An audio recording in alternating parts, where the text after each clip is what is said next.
in and brace yourself to motorsports fans because today the guest is tearing up every track she touches, from GT circuits to the brutal dunes of Dakar Rally. At just 19, she's not only a rising motorsport phenom, she's redefining what it means to be a modern racer. Born into a racing dynasty, raised on horsepower and ambition, and already a veteran of cross discipline competition, she's proving that being young, female, and fierce is a triple threat the motorsport world needs more of. Whether she's wrangling a 1,000 horsepower truck or navigating the most intense endurance rally on earth, she does it all with great grace and zero apologies. Oh, and did we mention she's also an advocate for diversity, mental strength, and breaking barriers in a male dominated sport? Today, we're diving into the adrenaline fueled world of Aliyyah Koloc. And trust us, this one's gonna be full throttle. Welcome to Stuffing the Deep End. How are you? Fine, thank you. Thank you for having me. It, I'm pretty excited and dope that I'm actually having you here to have a proper chat. so For before we sure. dive, so before we dive into the racing world, how would you describe yourself outside the cockpit? What's something fans might not know about you? Like, who is Alia Koloc? Oh Lord. I think maybe people would not realize I'm very shy and introverted. Maybe it's not like visible on the camera, but I usually on my day-to-day hide from the camera. So yeah, I would say I'm a very like shy person, but I'm trying to work on it. And I try to think I'm overall a nice person and sometimes funny. I mean, you're only in your teens, but your resume already spans GD racing, trucks, and extreme off-road. When did you first realize motorsport wasn't just a passion but your path?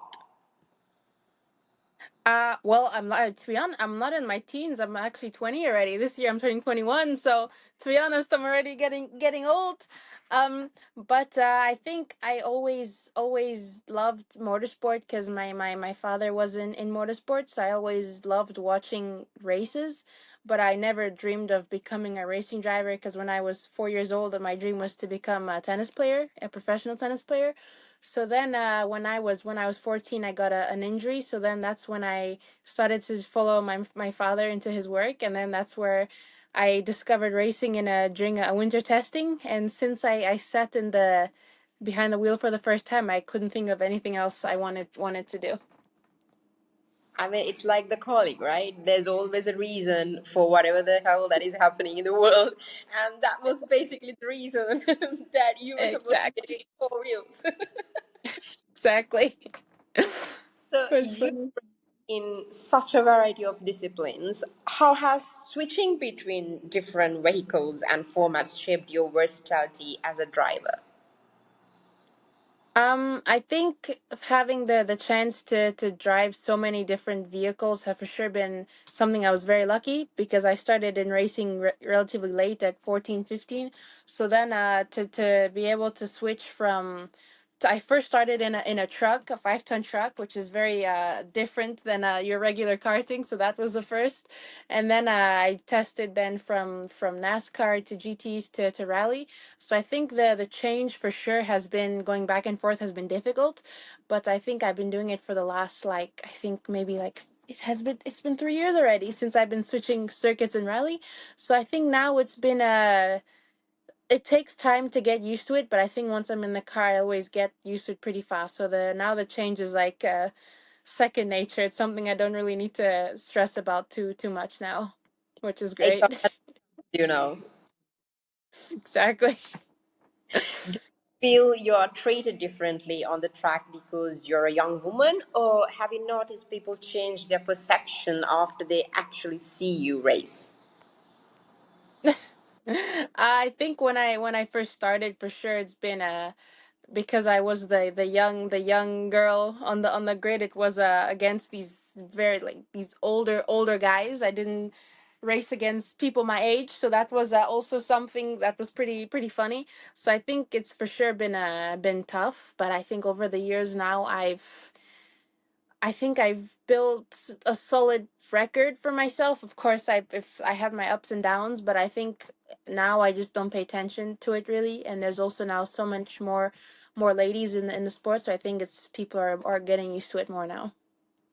I mean, I've seen and I've heard and I've seen the recent incidents, the injuries that had you take a forced break, even though you didn't want to take a break, you had to take a break. So, how do you mentally prepare before a big race weekend? Any rituals or music or moments of silence? Because I wanted to ask this question in a general way, but I wanted to specifically ask this question targeting the incident afterwards, because after a certain type of an injury, and then you lose some sort of confidence in you, thinking that it's like a mental block sort of a thing that you get in. Every athletes get that. So with that, how did you restart? For sure, it's been very tough, especially since my accident recently. It's been I think one of the biggest accidents I've ever had.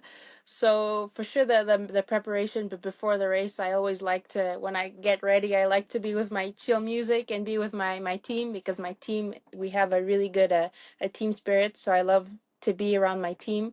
And then just before driving, I like my me time.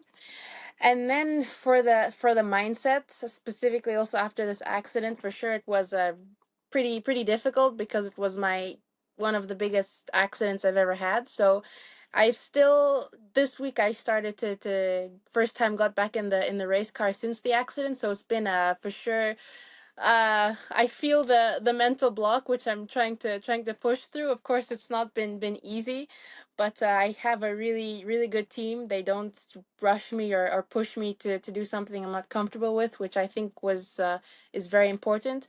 So they're helping me gradually get back into it and not pressure me. So it's been a, for sure, not easy, and still I don't think I'm completely out of the woods yet from this, but I think it's been for sure testing me as a driver and as a person, and I'm hoping to, by the end of it, become a better in both.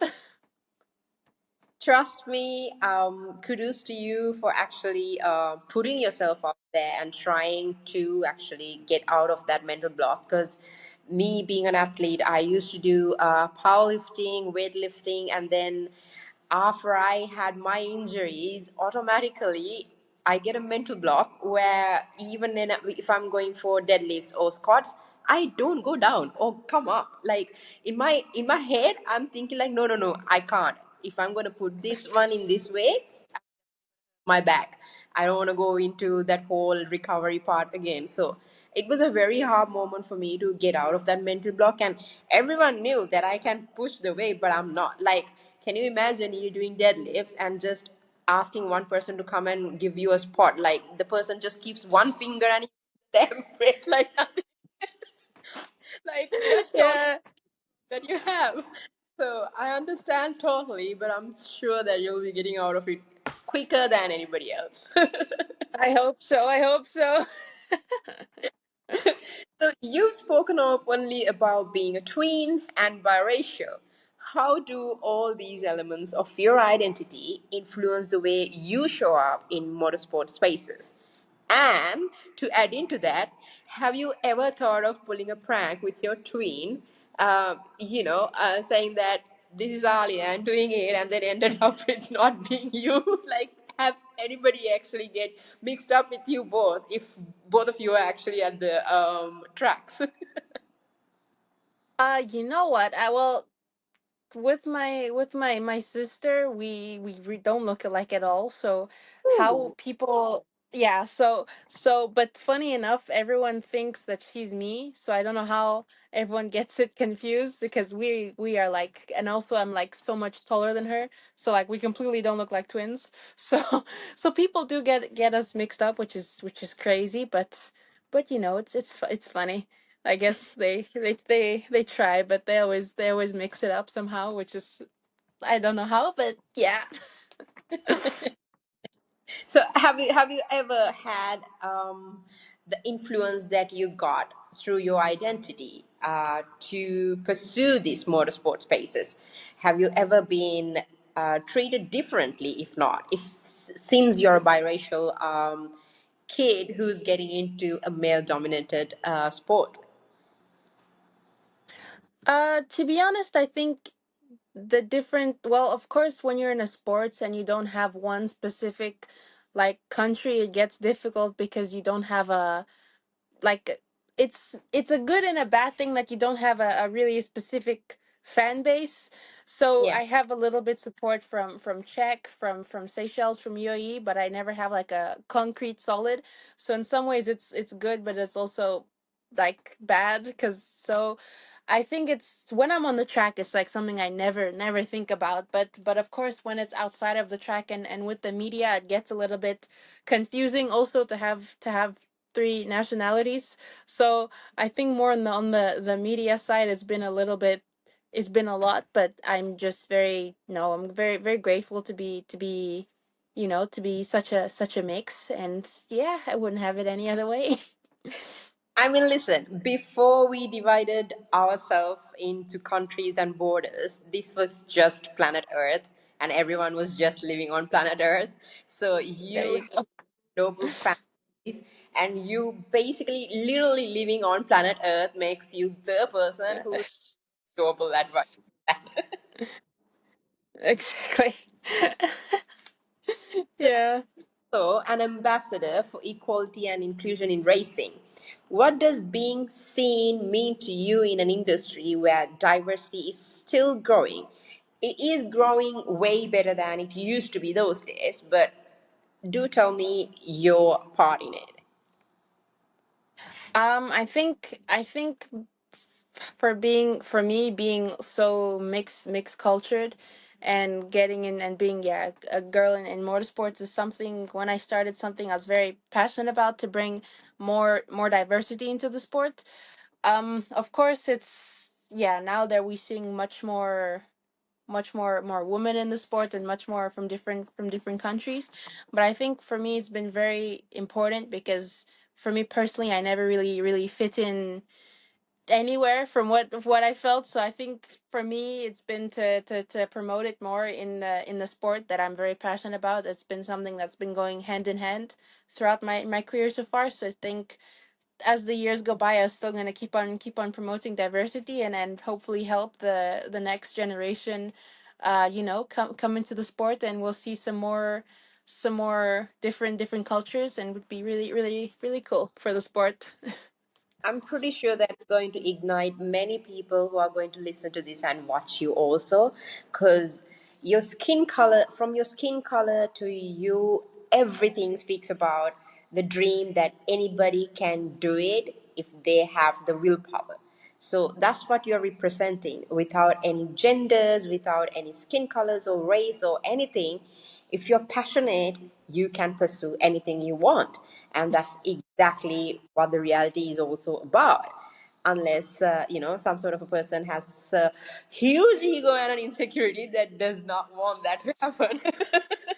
Yeah, exactly. We don't want those.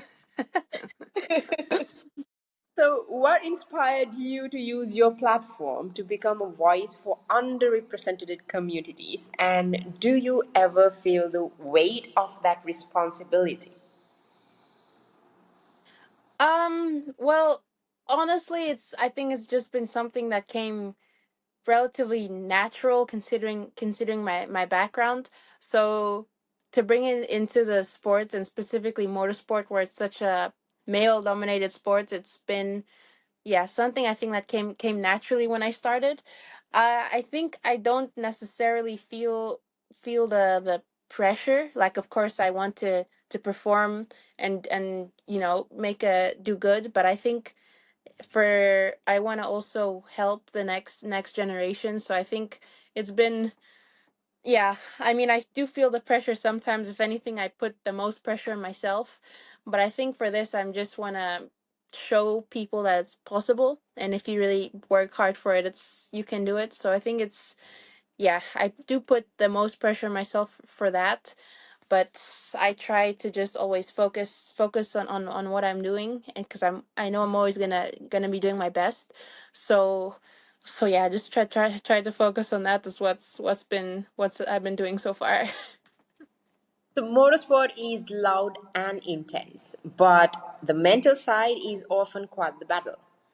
How do you take care of your mental health behind the scenes? Because it's really important, but nobody's talking about how important it is and how difficult it is. Because as a driver, you don't just drive a car. You come with, I mean, you being a human, you come with all your emotions, all your issues, all your personal problems, and everything. But when you're on a race car, you have to focus on many things while you're battling up with the separate issues that you have in your head as well. So, please do tell us, how do you battle mental health? uh I think mental health and the whole mental preparation is something I've been really trying to focus on more throughout the past year. I think it's something that no one really talks about a lot, which is I think is very overlooked. Um, I mean, I think to have a very good support system around you is for sure one of pretty crucial, because you really can't do anything by yourself. So I've been having my father and my family with me, who's been always a very big support, and I'm lucky that they're able to go to the races. So every time I have a bad race, or I'm not feeling yeah, I'm not really feeling good, always can go to them. So I think to have the proper support system is pretty crucial. and I don't know, I think just to have a balance between also not to be burned out by your sports, because that's also very, I think, common. So I think just the balance between your professional and personal life is something that needs to be more taken seriously, which I don't have down. I think my personal and work life is not really balanced. So it's still something I'm working on, but I think it's to have the proper support and the proper people is the most important things I can say. So, what's been one of the toughest non racing related challenges you've had to overcome to be accepted or understood in this sport? Um, I think if you don't think about it exactly like in the racing, but somewhat around my sport, the thing I struggle with most is the people interaction.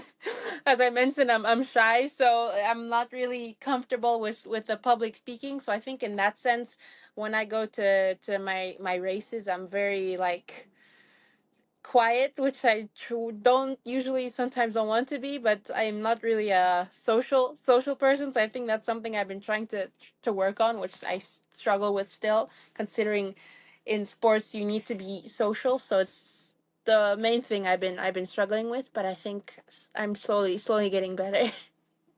I mean, you are here helping out a lot of people, advocating them, and representing diversity, underrepresented communities, and everybody. But who's there for you when you need support? Who's your person to go to? I think it would be either my parents, my my father or my mother, or it would be one of my mentors. He's someone, he's like a brother to me. He's in the team.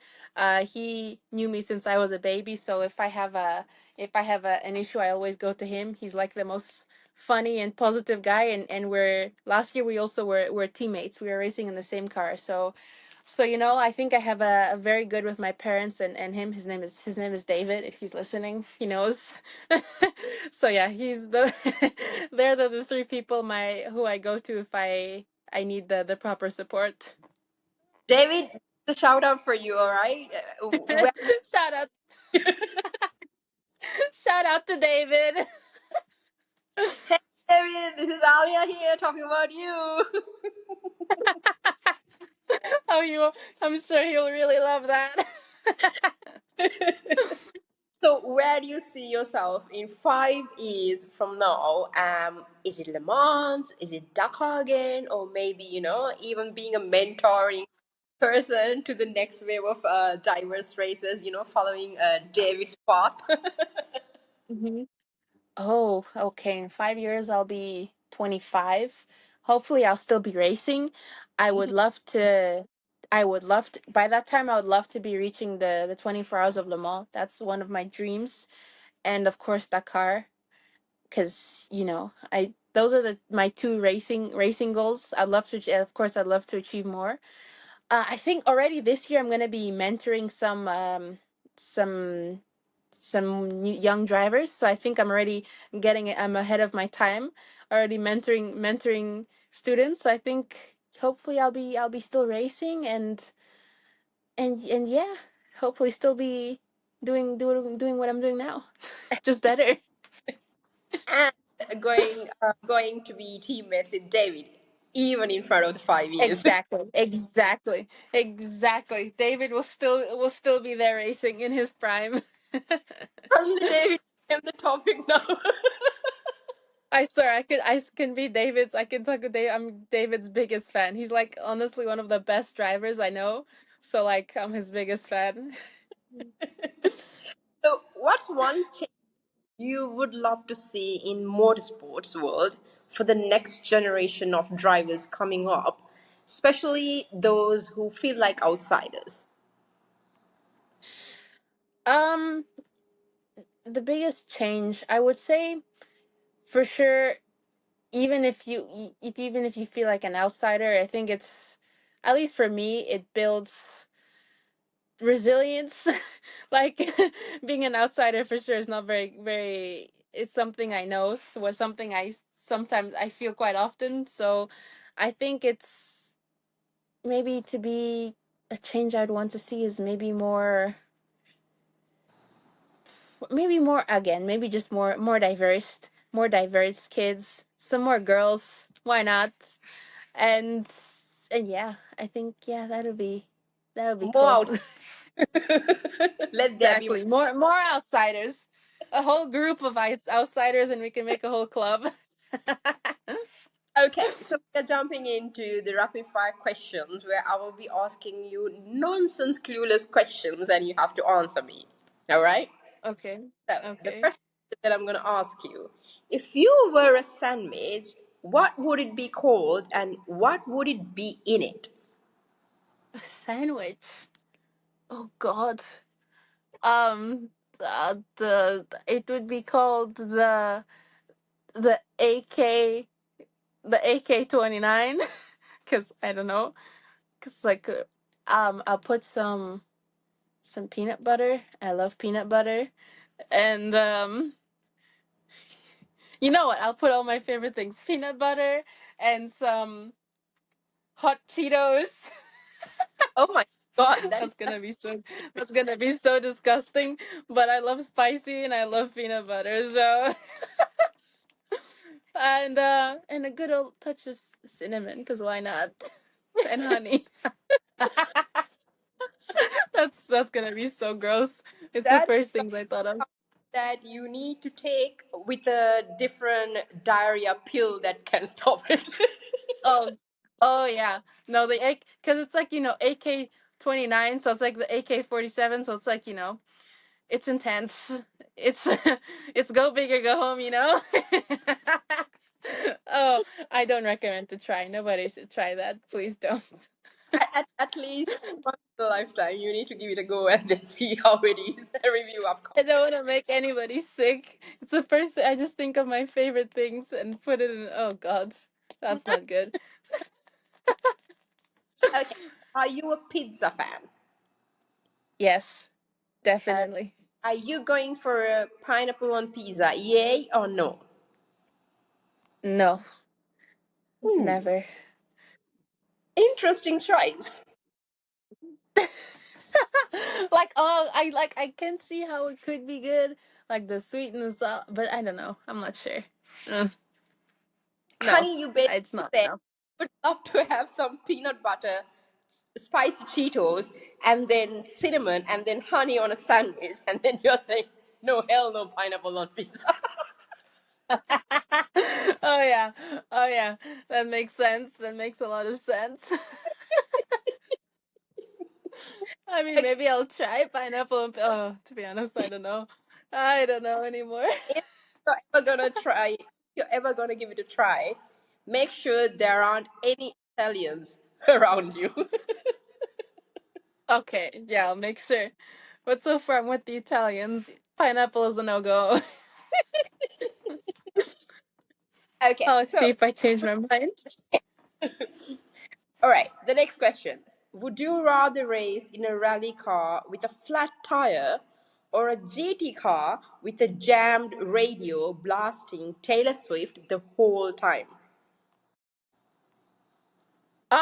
Well, I did drive a rally car. Like, can I change the tire or not? No. Oh my god! Because I drove with a flat tire. It depends on how many kilometers, you know. Like one time, oh okay. And but Taylor Swift, I'm not the biggest like Taylor Swift person. Nobody comes for me, but I'm not the biggest Taylor Swift fan. So I let's think go I with will the lose rally. it if I listen to Taylor Swift.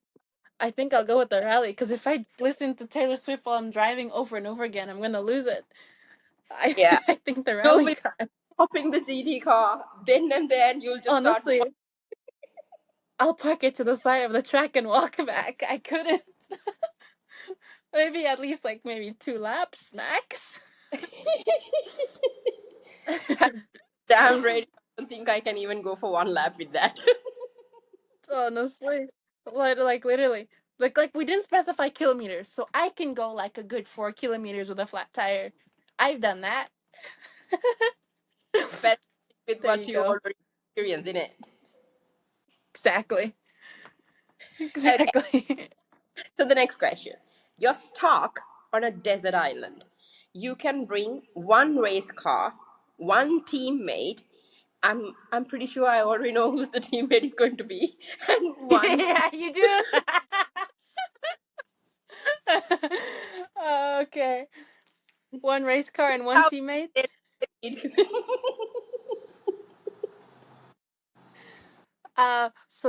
So the teammate would be David, Mm-hmm. obviously. I would say the race car. I would be my rally car, my T1 Plus. It has big wheels. You can in the desert island. You can start drifting in the sand or whatever until you run out of fuel. Then it's not so fun anymore. but but my rally car is very fun. So David and my T1 Plus. So, what's your one snack that you're gonna take? Ooh, snack. I think it would. I don't have a fridge, so I wouldn't bring yogurt. Yogurt is my go-to snack always. So if I don't got that, I would go for some um I'm stuttering uh, uh, uh, protein bar. I don't know. That doesn't sound good though. No, no. I'll go for Ritz. Ritz crackers. Let's have some peanut butter there. Exactly. All I can think of is Ritz. Okay, so if you switch lives with any motorsport legend just for 24 hours, who would it be and why? Oh my god. I feel like honestly, listen to this. If I feel like the right answer would be Lewis Hamilton because he does so much. Like a part of racing, he does like, fashion and all that. And I would, his life seems really, really cool. Honest, like if you think about it. I And mean, he's yeah. standing in front of a Vogue magazine for being a model and then going for Met Gala, being a judge, and Honestly. Like doing and then I don't know production. if that's a cliche answer. Like, because he's like the biggest, like the first thing you think of, but like to be honest, it's fair. Like Met Gala and all that, I wouldn't mind to go.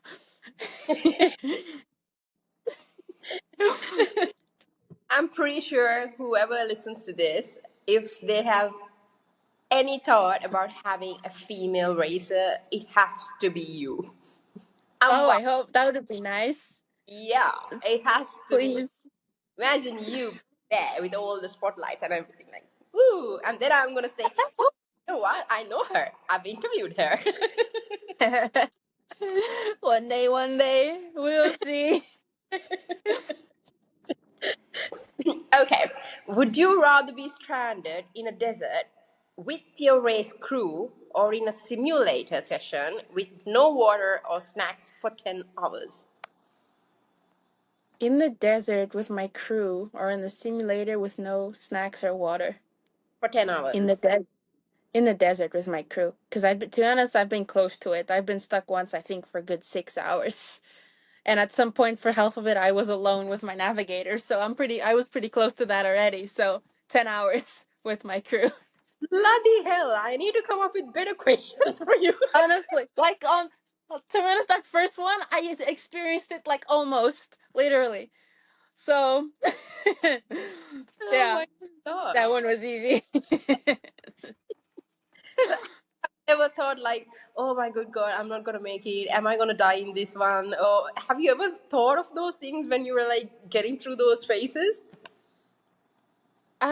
Well, the only thing I was no, not specifically like I'm gonna be stuck here, because always there's a safety. It's a race, so there's always gonna be help. But for sure, I felt the feeling of hopelessness when you're stuck in the middle of nowhere. Your car is broken, and you're just in the middle, like my last stage in Dakar.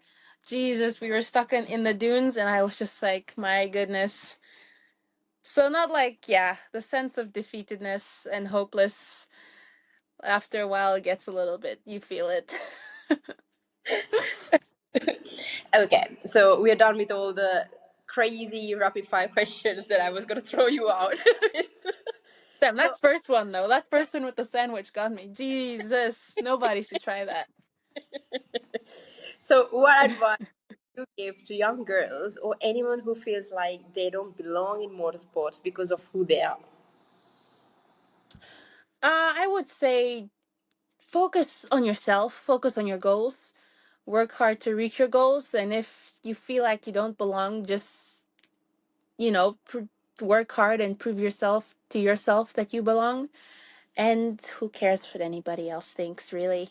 Have your people Amen. around you and forget about anybody else. There True, you go. true. Like, all hail the queen, yes. Learning from experience.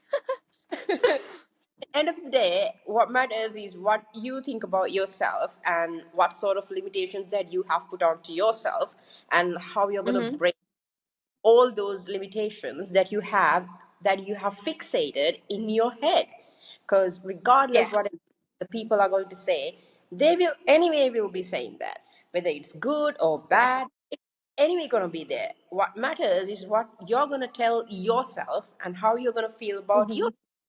So yeah. Exactly.